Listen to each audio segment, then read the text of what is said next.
باپ کی بددعا عرش ہلا دیتی ہے. اگر آپ باپ کی بددعا لیتے ہیں تو یقین کریں آپ زندگی میں کبھی کامیاب نہیں ہو سکتے. ماں کی بددعا کی بات کی جاتی ہے، ماں تو دعا دیتی ہے، ماں تو بددعا دیتی ہی نہیں.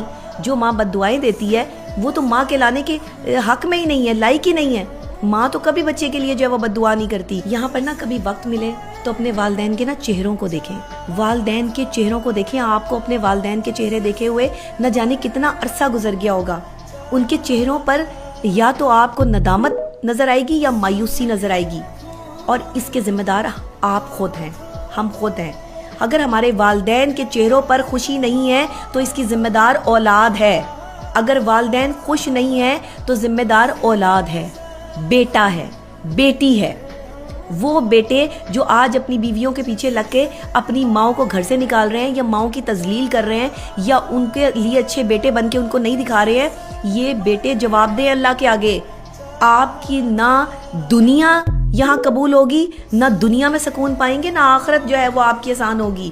کیونکہ یہ آخرت اور دنیا کے درمیان کا جو سلسلہ ہے یہ ماں کی دعا میں ہے.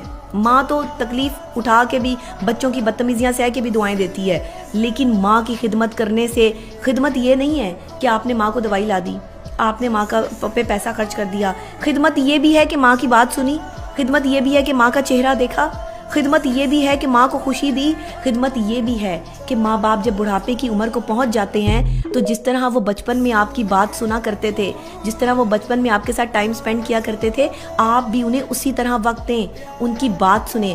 آج اس مادیت پرستی کے دور میں جہاں لوگوں کے پاس وقت ہی نہیں ہے، لوگ اپنے پیسہ کمانے میں اتنے مشغول ہو چکی ہیں، اتنا جو ہے وہ سینسٹیو سچویشن ہو چکی ہے کہ والدین کو کیا ٹائم دیں گے، اپنے بچوں کو نہیں ٹائم دے پاتے. کہ آپ کا مستقبل بنانے والا یہ والد یا یہ والدہ کتنا ٹوٹ چکا ہے، اندر سے کتنا خالی ہے. مجھ سے کم نہیں ہوتا وہ دن جس دن ماں یا باپ میں سے کوئی ایک نہ رہے.